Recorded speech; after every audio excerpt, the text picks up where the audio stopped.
আচ্ছা দেখো, এইবার আমরা যেটা নিয়ে আলোচনা করব, আমার তো অ্যালুমিনিয়াম পর্যন্ত হয়েছে, আমার আছে আর সিলেবাসে জিঙ্ক রয়েছে, কপার রয়েছে, আয়রন রয়েছে, মন প্রসেস রয়েছে, ভ্যান আর্কেল প্রসেস রয়েছে, তারপর হচ্ছে গিয়ে জোন রিফাইনিং প্রসেস, এবং তোমার হচ্ছে গিয়ে ধাতু সংকর এগুলো তৈরি করতে হবে। তার প্রথমে হচ্ছে যেটা, সেটা আমি বলছি, আমরা এখন পড়াবো জিঙ্ক নিয়ে। জিঙ্ক জিঙ্ক এই জিঙ্ক এমন একটি এলিমেন্ট, এই এলিমেন্টটাকে নিষ্কাশন করার জন্য আমার কোনো বিঘালকের প্রয়োজন নেই। কেন নেই? না, যে সমস্ত ধাতুকে ভেপোরাইজড কন্ডিশনে পাওয়া যায় বা বাষ্পীভূত অবস্থায় সংগ্রহ করা হয়, তাদের জন্য কখনোই কোনো বিঘালকের প্রয়োজন হয় না, রাইট? জিঙ্ক নিষ্কাশন করতে গেলে আমরা সাধারণত যে আকরিকটাকে ইউজ করি সেটা হচ্ছে zinc blend, ZnS, zinc blend. আমি প্রথমে কি করব, তৈলবাসন প্রণালীতে একে আমি গাঢ় করে নেব। গাঢ় করে নেওয়ার পর এটা তিনটে ধাপে, মানে গাঢ় করে নেওয়ার পর একে হচ্ছে কি তাপ জারণ করবো। কেন? না, সালফাইড আকরিক, সালফাইড আকরিকে তাপ জারণ করতে হয়। কেন, কি বৃত্তান্ত আরেকবার স্মরণ করিয়ে দিই, যে তাপ জারণের সময় তাপমাত্রাটা এবং বায়ু প্রবাহটাকে নিয়ন্ত্রিত করতে হয়। কারণ একে যখন তাপ জারণ করবো মানে কি, গলনাঙ্কের কম তাপমাত্রা কিন্তু বশীকরণের চেয়ে বেশি তাপমাত্রা একে যদি আমি উত্তপ্ত করি, তাহলে কি হবে, বাতাসের অক্সিজেনেশনে রিয়াকশন করে ZnSO4 তৈরি করে ফেলতে পারে। তা যখন ZnSO4 তৈরি করে ফেলবে, আমি যদি তার পরবর্তী ধাপ যদি কার্বন বিজারণ করি, তাহলে কার্বন দিয়ে বিজারিত হয়ে তৈরি হবে ZnS+CO। তারপরে আমার যে আসল উদ্দেশ্য জিঙ্ক নিষ্কাশন করা কার্বন বিজারণ দ্বারা, সেটা আমার হবে না। যার জন্য আমরা করি কি, তাপমাত্রাটাকে একটু বাড়িয়ে নিই। তাপমাত্রা বাড়িয়ে নিলে কি হবে, কোনো কারণে যদি ZnSO4 তৈরিও হয়ে যায়, সেটা ভেঙে করবে ZnO+SO2+O2।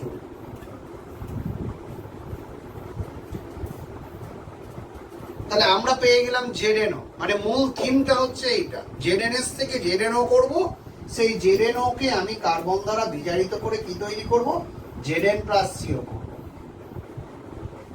এখন এইটা হচ্ছে মূল থিম, কিন্তু আমাদের ইন্ডাস্ট্রিয়ালি কিভাবে এটা তৈরি করা হয় সেটা আমি একটু দেখে নিই। এখন দেখো, প্রথমে হচ্ছে জিঙ্ক অক্সাইড পর্যন্ত আমার তৈরি হলো, তাপ জারণ করি। এইবার যখন কার্বন বিজারণটা করব, এই কার্বন বিজারণটা করতে গিয়ে একটা সমস্যা দেখা দেবে। এখন জিঙ্কের গলনাঙ্ক, আমি তো বলেছিলাম জিঙ্কে বাষ্পীভূত অবস্থায় পাওয়া যায়। জিঙ্কের ধরো আমি বলছি স্ফুটনাঙ্ক, এটা যে 920 ডিগ্রি সেন্টিগ্রেড, 920 ডিগ্রি সেন্টিগ্রেড হচ্ছে স্ফুটনাঙ্ক। কিন্তু আমরা এদেরকে হিট করব কত না, প্রায় 1400 ডিগ্রি সেন্টিগ্রেড তাপমাত্রায় কার্বন বিজারণটা ঘটাবো। 1400 ডিগ্রি সেন্টিগ্রেড তাপমাত্রায় কার্বন বিজারণটা ঘটাবো। তার আগে আর একটা প্রশ্ন, এই তাপজারিত আকরিকের থেকে জিঙ্ক নিষ্কাশনের সময় আমাকে অতিরিক্ত কোক যোগ করতে হবে। অতিরিক্ত কোক কেন যোগ করতে হবে? অতিরিক্ত কোক যোগ করার পিছনে কারণটা হলো এইটা। তাহলে 920 হচ্ছে স্ফুটনাঙ্ক, তার মানে প্র্যাকটিক্যালি আমরা করি 1400 ডিগ্রি সেন্টিগ্রেডে। 1400 ডিগ্রি সেন্টিগ্রেডে কেন, সেটা আসছে একটু পরে। আগে আরেকটি প্রশ্ন, কেন অতিরিক্ত কোক ব্যবহার করতে হয়? কোক ব্যবহার করতে হয় বলছে, অতিরিক্ত কোক ব্যবহার করার মূল কারণটা হচ্ছে এইটা। ধরো ZnO কার্বন দ্বারা বিজারিত হয়ে তৈরি করলো Zn+CO2, Zn এবং CO2 এই দুটো তৈরি করে ফেলবে। দিয়ে কি হবে না, এই CO2টা কি করবে না, জিঙ্কের সঙ্গে পুনরায় রিয়াকশন দিয়ে তৈরি করে ফেলতে পারে, অর্থাৎ জিঙ্ক আবার জারিত করে দিতে পারে ওই টেম্পারেচারে, দিয়ে নিজে CO-তে পরিণত হয়ে যেতে পারে। তাহলে আমার লাভের লাভ কি হবে? কিচ্ছু লাভ হবে না। তাহলে আমার এখন উচিত এই CO2টাকে আমার CO-তে কনভার্ট করে দিতে পারলেই কিন্তু CO2 আর জারণ ক্ষমতাটা থাকবে না। তাহলে আমরা করি কি, অতিরিক্ত কোক চূর্ণ ব্যবহার করলে সে কি করবে, সে হচ্ছে CO2টাকে রিয়াকশন করে CO তৈরি করে ফেলবে। তা যখনই CO তৈরি করে ফেললো তখন তো জারণ ধর্মটা রইল না, যার জন্য উৎপন্ন যে জিঙ্ক, সেই জিঙ্কটাকে আর জারিত করতে পারলো না। তাহলে এই যে অতিরিক্ত কোক আমার ইউজ করতে হলো, এই কারণেই অর্থাৎ CO2কে CO তে কনভার্ট করার জন্য আমার অতিরিক্ত কোক ব্যবহার করতে হলো। এরপরে বলছে টেম্পারেচারটা কেন 920-তে না করে আমি ফালতু অত হাই টেম্পারেচারে যাব কেন? বলছে অত টেম্পারেচারে যাওয়ার মূল কারণটা হলো এইটা, যে এই যে অতিরিক্ত কোক ব্যবহার করলাম কি না পুনরায় CO তে কনভার্ট করার জন্য। এই বিক্রিয়াটা যে তাপ শোষী, মাইনাস তাপ, অর্থাৎ এই বিক্রিয়াটা হওয়ার সময় কি হয়, তাপ শোষিত হয়। তাহলে তাপ যদি শোষিত হয় তাহলে কি হবে, তাহলে এখানকার টেম্পারেচারটা কি হবে, ডাউন হয়ে যাবে। তাহলে এখানকার টেম্পারেচারটা যদি ডাউন হয়ে যায়, আমি 920-তে যদি করি, তাহলে টেম্পারেচারটা ডাউন হয়ে গেলে কি হবে, জিঙ্ক তো আর ওখান থেকে ভেপোরাইজ করবে না। কিন্তু 1400°C তাপমাত্রায় করলে এই যে তাপশোষী বিক্রিয়া, এটা তাপ শোষণের ফলে তাপমাত্রাটা নিচেই নামলেও নিশ্চিতভাবেই 920-র ওপরে থাকবে। আর যখন 920-র ওপরে থাকবে তখন সে কি করবে, সে হচ্ছে ইজিলি ভেপোরাইজ করবে, সে হচ্ছে গিয়ে খুব সহজেই বাষ্পীভূত হয়ে যাবে। সুতরাং বাষ্পীভূত হয়ে গেলে আমার পেতে কোনো অসুবিধা হবে না।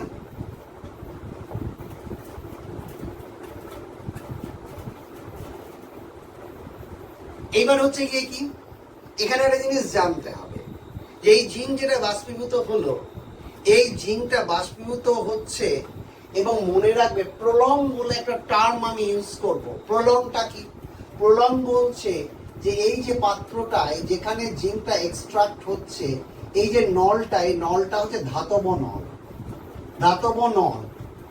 এই যে নির্গম নল কিন্তু ধাতব, এই যে ধাতব নির্গম নল যেটা জিঙ্ক নিষ্কাশনের সময় ব্যবহার করা হয় তাকে বলা হচ্ছে প্রলং। একে বলা হচ্ছে প্রলং। জিঙ্ক নিষ্কাশনের সময় হচ্ছে গিয়ে এই যে নির্গম নলটা মেটালের, এটা হচ্ছে প্রলং। আর জিঙ্কের সঙ্গে কে বেরোয়, জিঙ্কের পরে কে বেরোয়, কার্বন মনোক্সাইড বেরোবে। তাহলে জিঙ্কটা বেরিয়ে আসার পরে কার্বন মনোক্সাইড কি হবে, নীল শিখা নিয়ে জ্বলতে থাকবে। তখন বুঝে যাবো জিঙ্ক বেরোনোটা আমার কমপ্লিট হয়ে গেছে।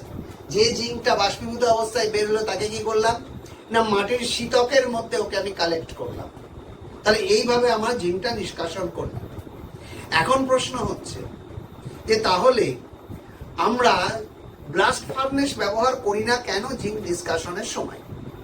বলছে ব্লাস্ট ফার্নেস মানে হচ্ছে গিয়ে তার যে স্ট্রাকচার, সেটা হচ্ছে বিভিন্ন কক্ষে টেম্পারেচার বিভিন্ন রকম থাকে, একদম প্রায় 3000°C পর্যন্ত টেম্পারেচার থাকে। তাহলে ওই টেম্পারেচারে যদি কোনো কারণে জিঙ্কটা আমার এক্সট্রাক্টেড হয়, তাহলে জিঙ্ক যেটা বেরোবে, ওই হাই টেম্পারেচারে জিঙ্ক প্রলং থেকে বেরোনোর সঙ্গে সঙ্গে কি করবে না, ও হচ্ছে বাতাসের অক্সিজেনের সঙ্গে বিক্রিয়া করে কিসে পরিণত হবে, সে হচ্ছে জিঙ্ক অক্সাইডের সাদা ধোঁয়াতে পরিণত হবে। জিঙ্ক প্লাস অক্সিজেন দিয়ে তৈরি হবে, জিঙ্ক অক্সাইডের সাদা ধোঁয়াতে পরিণত হবে। এই সাদা ধোঁয়াতে পরিণত হওয়ার সময় কি করবে না, সে হচ্ছে গিয়ে মাটির শীতকে যখন জমা হবে তখন হচ্ছে পশমের আকারে, সাদা পশমের আকারে জমা হবে, যেটার নাম দেওয়া হচ্ছে দার্শনিকের উল। এটাকে বলে যে দার্শনিকের উল। এটাকে বলা যে দার্শনিকের উল। তাহলে দার্শনিকের উল পেয়ে যাবো, যার জন্য আমরা ব্লাস্ট ফার্নেসটা ইউজ করি না। এইবার দেখো যে জিঙ্কটা বেরিয়ে হলো, এই জিঙ্কটা কিন্তু পুরোপুরি পিওর জিঙ্ক নয়। এর মধ্যে অশুদ্ধি রয়েছে, সিলিকা রয়েছে, আর্সেনিক রয়েছে, ক্যাডমিয়াম রয়েছে। তাহলে এই যে জিঙ্কটা বেরোচ্ছে, যে অশুদ্ধিযুক্ত ক্যাডমিয়াম এবং অশুদ্ধিযুক্ত এই যে জিঙ্ক, সেটাকে বলা হয় তোমার স্পেলটা। তাহলে ক্যাডমিয়াম এবং অশুদ্ধিযুক্ত জিঙ্ককে বলা হচ্ছে স্পেলটা। এখন স্পেলটা থেকে আমি কি করে হচ্ছে গিয়ে বিশুদ্ধ জিঙ্ক পেতে পারি? একটাকে বলা হচ্ছে যে এর মধ্যে আর যারা থাকে তাদের মধ্যে জিঙ্কের তো 920°C হচ্ছে স্ফুটনাঙ্ক, আর ক্যাডমিয়াম থেকে হচ্ছে 767°C টেম্পারেচার হচ্ছে স্ফুটনাঙ্ক। তাহলে যখন এরপরে বাকি যারা থাকে তাদের স্ফুটনাঙ্ক কি অনেক বেশি, যার জন্য যখন আমি হিটটা করব, হিট করার সময় কি না প্রথমে তো ক্যাডমিয়াম বেরিয়ে আসবে, তার সঙ্গে কে আসছে না জিঙ্ক আসছে। তার মানে আমি ওই ক্যাডমিয়াম যুক্ত জিঙ্কটা প্রথমে বেরিয়ে এলো, তার মানে আর যারা যারা অশুদ্ধি ছিল তারা পড়ে গেল, তারা অবশিষ্ট রয়ে গেল, এই দুটো বেরিয়ে এলো। এইবার এইটাকে নিয়ে আংশিক পাতন করলাম তোমার হচ্ছে 760 ডিগ্রি সেন্টিগ্রেড টেম্পারেচারে। তাহলে 760 ডিগ্রি সেন্টিগ্রেড টেম্পারেচার কে বেরিয়ে গেল? ক্যাডমিয়াম বেরিয়ে গেল। তাহলে পড়ে রইল কে? প্রায় বিশুদ্ধ জিঙ্ক 99.9%। এটা হচ্ছে একটা ভৌত পদ্ধতি। আর রাসায়নিক পদ্ধতিটা কি? রাসায়নিক পদ্ধতি হচ্ছে তড়িৎ বিশ্লেষণ পদ্ধতি। কেমন করে তড়িৎ বিশ্লেষণ পদ্ধতি? বলছি একটা লোহার একটা পাত্রের মধ্যে আমি কি নেব না, যেটা স্পেলটা মানে অশুদ্ধ যে জিঙ্কটা, সেইটাকে রাখবো কি হিসেবে? অ্যানোড হিসেবে। তাহলে স্পেলটাকে আমি অ্যানোড হিসেবে রাখবো, এটা স্পেলটার, স্পেলটারকে অ্যানোড হিসেবে রাখবো। Zn-SO4 এর একটা ডাইলিউট সলিউশন, সেটা হচ্ছে গিয়ে এই পাত্রে রাখবো, এবং তার সঙ্গে কাকে রাখবো না লঘু একটু H2SO4 দিয়ে দেবো। আর ক্যাথোড হিসেবে রাখবো কি না অ্যালুমিনিয়াম, ক্যাথোড অ্যালুমিনিয়াম। আর স্পেলটার জিঙ্ক এটা হচ্ছে গিয়ে অ্যানোড। তার স্পেলটার জিঙ্ক হচ্ছে গিয়ে কি না অ্যানোড, আর অ্যালুমিনিয়াম হচ্ছে কি ক্যাথোড, আর এখানে আছে Zn-SO4। এবার কি হবে? Zn-SO4 যদি ভাঙে তৈরি হবে Zn+2 প্লাস SO4 মাইনাস। এটা হচ্ছে কোথায়? এটা ভেঙে থাকবে। এবার ক্যাথোডে কি হবে? ক্যাথোডে হবে Zn+2 প্লাস 2 ইলেকট্রন দিয়ে হবে Zn। আর অ্যানোডে কি হবে? Zn ইলেকট্রন ছেড়ে Zn+2 তে কনভার্ট হবে। তার মানে কি হলো? তার মানে হলো তোমার হচ্ছে গিয়ে অ্যানোড থেকে যে পিওর জিঙ্কটা ছিল সেটা কি হবে? সেটা হচ্ছে গিয়ে সলিউশনে আসবে, আর সলিউশন থেকে কি হবে? মানে জিঙ্কটা হচ্ছে গিয়ে ক্যাথোডে গিয়ে চলে যাবে। অ্যালুমিনিয়ামটাকে টেনে বার করে নিলাম, জিঙ্কের পিওর, আমি পিওর জিঙ্কে পেয়ে গেলাম। এইবার দেখো একটা টার্ম আছে যেটাকে বলা হচ্ছে গ্যালভানাইজেশন। গ্যালভানাইজেশন, গ্যালভানাইজেশনটা কি? বলছে লৌহ নির্মিত দ্রব্য যেটা, সেই লৌহ নির্মিত দ্রব্যের ওপর জিঙ্কের প্রলেপ দেব। জিঙ্কের প্রলেপ দেওয়ার পদ্ধতি, সেটাকে বলা হচ্ছে গ্যালভানাইজেশন। কিরকম করে না, লৌহ নির্মিত দ্রব্যকে পরিষ্কার করার পর তাকে গলিত জিঙ্কে ডুবিয়ে নিয়ে তার উপর চাপ প্রয়োগ করে জিঙ্কের প্রলেপ দেওয়ার পদ্ধতিকে বলা হচ্ছে গ্যালভানাইজেশন। তাহলে গ্যালভানাইজেশন হচ্ছে গলিত জিঙ্কে ডুবিয়ে নিয়ে তার উপর চাপ প্রয়োগ করে জিঙ্কের প্রলেপ দেওয়াকে বলা হচ্ছে গ্যালভানাইজেশন। আর একটা কি আছে? আর একটা হচ্ছে সেরারডাইজেশন। সেরারডাইজেশনটা কি? সেরারডাইজেশন হচ্ছে যে জিঙ্কের প্রলেপ দেবো লৌহ নির্মিত দ্রব্যের উপর, কিন্তু পদ্ধতিটা একটু আলাদা। কিরকম না, জিঙ্ক ধুলির মধ্যে, এটা হচ্ছে জিঙ্ক ধুলি। জিঙ্ক ধুলি, জিঙ্ক ধুলিটা কি? জিঙ্ক ধুলি জিঙ্ক প্লাস জিঙ্ক অক্সাইডের মিক্সচার, এটা হচ্ছে জিঙ্ক ধুলি। তাহলে এই জিঙ্ক ধুলির মধ্যে এই লৌহ নির্মিত পরিষ্কার দ্রব্যকে ডুবিয়ে নিয়ে আমি কি করবো? ঢুকিয়ে রেখে কি করবো? বাইরে থেকে উচ্চ তাপমাত্রায় উত্তপ্ত করবো। যখনই উচ্চ তাপমাত্রায় উত্তপ্ত করবো তখন এই লৌহ নির্মিত দ্রব্যের উপর জিঙ্কের একটা প্রলেপ পড়ে যায়। এই পদ্ধতিকে বলা হচ্ছে সেরারডাইজেশন। সেরারডাইজেশন।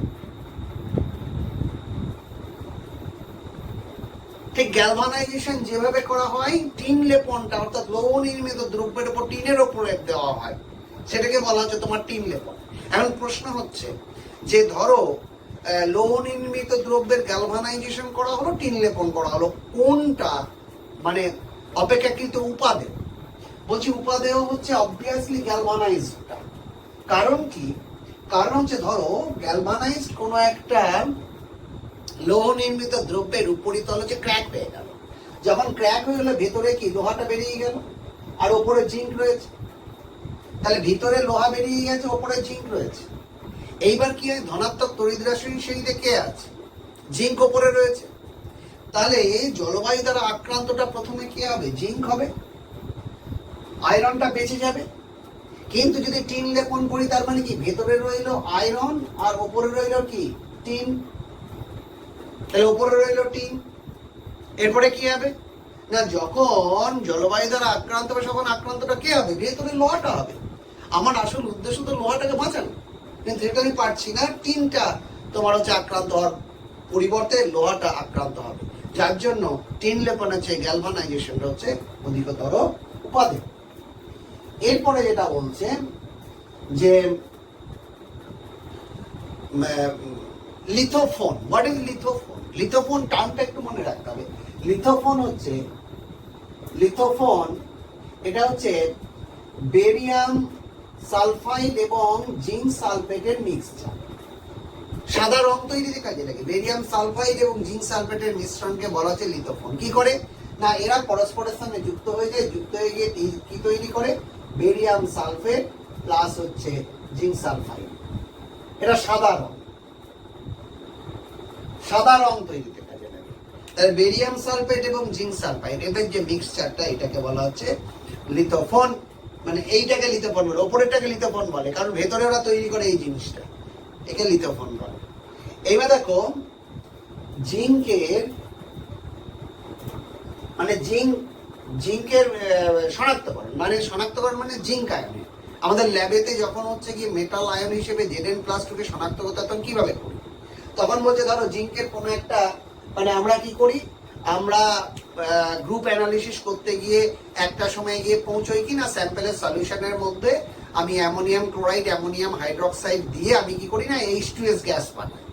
তাহলে স্যাম্পেলের সলিউশনে অ্যামোনিয়াম ক্লোরাইড অ্যামোনিয়াম হাইড্রোক্সাইড দিয়ে আমরা যখনই হচ্ছে গিয়ে H2S পাঠাবো, তখন কি হবে না, দেখবো সাদা একটা অদক্ষেপ করছে। সেই সাদা অদক্ষেপটা কি না, ZnS। সাদা অদক্ষেপটা হচ্ছে ZnS। সেইটাকে আমি কালেক্ট করে কি করি না, কালেক্ট করে আমরা চারকোল ব্লকের মধ্যে রেখে কোবাল্ট নাইট্রেট পরীক্ষা করি। কিরকম? ধরো প্রথমে জিঙ্ক সালফাইড রেখেছি, প্রথমে চারকোল ব্লকে রাখার পর কি করছি না, একে যখন আমি হিট করব তখন কি হবে, ধরো ZnO প্লাস SO2 তৈরি হয়ে গেল, ZnO প্লাস SO2।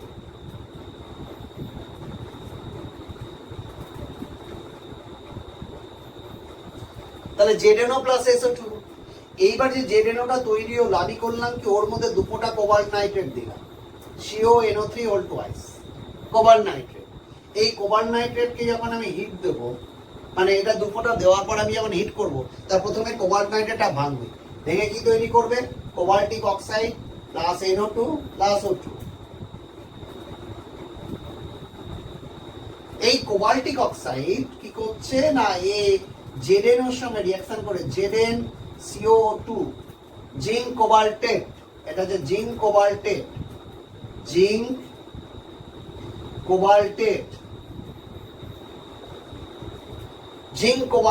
তৈরি করছে। তাহলে জিঙ্ক অক্সাইড এবং কোবাল্টিক অক্সাইড যুক্ত হয়ে তৈরি করে জিঙ্ক কোবাল্টেট। এর বর্ণ হচ্ছে রিনম্যান্স গ্রিন। তাহলে এই রিনম্যান্স গ্রিন এইটা দেখে আমরা চিনতে পারবো কি, ওটা হচ্ছে কি স্যাম্পেলের মধ্যে কি রয়েছে, Zn+2 আয়ন রয়েছে। এটা গেল জিঙ্ক। এরপরে যেটা পড়তে হবে সেটা হচ্ছে কপার। এর পরবর্তীতে যেটা রয়েছে সেটা হচ্ছে কপার। এখন কপারের এরোসালফাইড আকরিক রয়েছে। সবচেয়ে মজার কথা কি, কপারের যে আকরিকটা সেটা হচ্ছে Cu2S, Fe2S3। দেখো কপার ধনাত্মক তড়িৎ-আকর্ষণ সেইতে হাইড্রোজেনের নিচেই রয়েছে। তাহলে এদের যে সালফাইড আকরিক, এদের প্রকৃতিটা কিন্তু খানিকটা আম্লিক, কারণ সালফার তো হচ্ছে চ্যালকোজেন, এদের প্রকৃতিটা হচ্ছে আম্লিক। তাহলে আম্লিকের সঙ্গে অশুদ্ধি হিসেবে কারা থাকবে, ক্ষারীয়। তাহলে আয়রন ধনাত্মক তড়িৎ-আকর্ষণ সেইতে ওপরে তার সালফাইড মানে ক্ষারীয়, যার জন্য প্রকৃতিতে হচ্ছে গিয়ে এই কপার পাইরাইটিস এইটাকে আমরা পাবো। এখন তৈলভাষণ প্রণালীতে আমরা এটাকে গাঢ় করব। গাঢ় করার পর একে নেওয়ার পর এটা 3টে পার্টে হয়। 1 নম্বর হচ্ছে তাপজারণ বিগলনের পর আমরা যেটা পাবো সেটা হবে ম্যাট। তাহলে প্রথমে হচ্ছে গিয়ে তাপজারণ মানে তাপজারণ প্লাস বিগলনের পরে পাবো ম্যাট, এখান থেকে পাবো ম্যাট। এবার ম্যাট থেকে কি পাবো, ম্যাট থেকে পাবো ব্লিস্টার কপার, এটা শতক বিজারণ হলো ব্লিস্টার কপার। তারপরে কি পাবো, পিওর কপার। এই হচ্ছে কি কপার এক্সট্রাকশনের প্রসেস। কপার এক্সট্রাকশনের প্রসেসটা হচ্ছে আমার এইটা। তাহলে এইভাবে আমরা কপার এক্সট্রাকশন করব। এখন প্রশ্ন হচ্ছে যে এখান থেকে এই ম্যাট তৈরির যে রিয়াকশন, সেই ম্যাট তৈরির রিয়াকশন গুলো আমাকে ইউজ করতে হবে। সেই ম্যাট তৈরির রিয়াকশন গুলো কেমন হচ্ছে দেখো। ধরো আমি প্রশ্ন দিয়েছি কপার পাইরাইটিস থেকে তুমি ম্যাট তৈরি করো। প্রথমে কি হয় না, তাপ জারণের সময় Cu2S, Fe2S3, প্রথমে হবে কি Fe2S3 ভেঙে গিয়ে হবে FeS প্লাস S। তারপরে FeS কি করবে, অক্সিজেনের সঙ্গে যুক্ত হয়ে তৈরি করবে FeO প্লাস কি SO2। তাহলে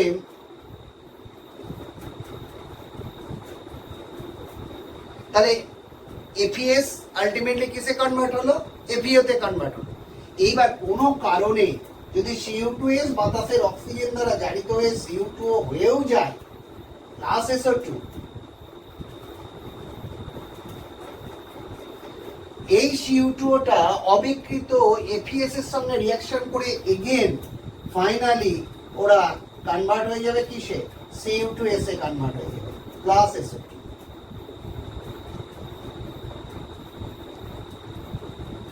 Cu2S প্লাস FeO, FeO তে কনভার্ট হয়ে যাবে, FeO তে কনভার্ট হয়ে যাবে। মানে আলটিমেটলি এইবার কি হচ্ছে না, এইগুলো তো হয়ে যাচ্ছে, তাপ জারণ হয়ে গেল। এইবার করে বিগলন। এখন প্রশ্ন হচ্ছে আমি বিগালক হিসেবে কাকে ইউজ করব? আমি বিগালক হিসেবে অবভিয়াসলি ইউজ করব আম্লিক পদার্থ। তাহলে আম্লিক পদার্থকে SiO2 সিলিকা, কারণ এই যে FeO তৈরি হয়েছে সেই FeO এর সঙ্গে সিলিকা রিয়াকশন করবে। কি তৈরি করছে না, FeO এর সঙ্গে FeO প্লাস SiO2, এটা তৈরি করছে FeSiO3 আয়রন সিলিকেট। এটা হচ্ছে ধাতুমল। এই ধাতুমলের ব্যবহার রয়েছে। ওই আমাদের মোড়ান রাস্তা করার সময় যে বোল্ডার গুলো ফেলা হয় সেইগুলো হচ্ছে আয়রন সিলিকেট। তাহলে এই আয়রন সিলিকেটটার ব্যবহার রয়েছে। এইবার কি হলো, এইবার ওই টেম্পারেচারে গলিত অবস্থায় যেটা এবার জমা হচ্ছে তার মধ্যে কি কপারের গাঢ়ত্ব বাড়ছে। তো যেটা জমা হলো সেটা হচ্ছে Cu2S, Fe2S3, সেটাও হলো। কিন্তু তাহলে তাপজারণ এবং বিগলনের পর, কপার পাইরাইটিসের তাপজারণ এবং বিগলনের পর যে অবশেষটা পাওয়া গেল সেটা হচ্ছে এইটা। তার মধ্যে কপারের পরিমাণ থাকবে 45 থেকে 47% কপার থাকবে, অর্থাৎ অনেক বেশি পরিমাণে কপার চলে এলো। তার মানে অশুদ্ধিগুলো বেশি বেরিয়ে গেল, তাহলে অনেক বেশি পরিমাণে কপার তৈরি হলো। তাহলে এইটার নাম দেওয়া হয়েছে ম্যাট। তাহলে প্রথম একটা ধাপ যেটা, সেই ধাপটা হলো ম্যাট প্রিপারেশন। তাহলে কপার পাইরাইটিস থেকে হচ্ছে গিয়ে ম্যাট তৈরি হলো। ম্যাটের পরের ধাপটা কি আছে, ম্যাটের পরের ধাপটা হচ্ছে গিয়ে কি না, সেটা হচ্ছে গিয়ে সেলফ রিডাকশন এবং ব্লিস্টার কপার তৈরি হবে। ব্লিস্টার কথাটার মানে হচ্ছে কি না, ফোস্কা। তো হয় কি, এই পদ্ধতি দিয়ে কপারটা পাওয়া যায়, সেই কপারটা যখন ঠান্ডা করে সংগ্রহ করা হয় কপারটার গায়ে ফোস্কার দাগ দেখা যায়। এই যে ফোস্কার দাগযুক্ত কপারকে বলা হচ্ছে তোমার ব্লিস্টার কপার। ফোস্কার দাগযুক্ত কপারকে বলা হচ্ছে ব্লিস্টার কপার। এবার দেখো কি করে তৈরি করা হয়। বলছে তৈরিটা করা হয় এরকম ভাবে যে আমরা একটা বিসিমার কনভার্টার, মানে লৌহ নির্মিত একটা ডিম্বাকৃতি একটা পাত্র, তার ভেতরে আগুন সহ্য করতে পারে এইরকম ইট দিয়ে ভেতরে কোটিংটা করা থাকে। আগুন সহ্য করতে পারে এরকম ইট দিয়ে ভেতরে কোটিংটা করা থাকে। এর মাঝ বরাবর একটা সছিদ্র নল দেওয়া হয়। মাঝ বরাবর একটা সছিদ্র নল দেওয়া হয়। সেই নলের মধ্য দিয়ে কি পাঠানো হয় না, গরম বায়ু পাঠানো হয়। এর মধ্যে কি রাখা হয়, এর মধ্যে রাখা হয় গলিত ম্যাট। তাহলে গলিত ম্যাট, তার সঙ্গে কি দেওয়া হয়, সিলিকা দেওয়া হয়। এই বিসিমার কনভার্টারটা এমন যে প্রয়োজনে আমরা কাট করতে পারি। তার মানে কি না, এইরকম ভাবে আগুন সহ্য করতে পারে এরকম ইট দিয়ে তৈরি আছে। এবার কি হয়েছে, এবার কি হচ্ছে না, এখান থেকে যখনই গরম বায়ু পাঠাবো সে কি করবে, সে আগের মতন রিয়াকশন গুলো ঘটাবে। কিরকম না ওই Fe2S3 ভেঙে FeS প্লাস FeS অক্সিজেন দ্বারা জারিত হয়ে তৈরি হবে FeO প্লাস SO2। তারপরে কি হবে না এই FeO কি করবে, সিলিকার সঙ্গে রিঅ্যাকশন করবে, FeSiO3 হয়ে বেরিয়ে যাবে। এটা হচ্ছে ধাতুমল, হালকা, উপরে তরলের মতন ভাসবে। আমি কাট করব, কাট করলে তোমার আয়রন সিলিকেটটা বেরিয়ে চলে যাবে। এরপরে কি হবে, এরপরে যেটা হবে সেটা হচ্ছে এই যে Cu2S সেটা বাতাসের অক্সিজেন দ্বারা আংশিকভাবে যখন জারিত হবে, আংশিকভাবে জারিত হয়ে তৈরি করবে কি Cu2O প্লাস SO2।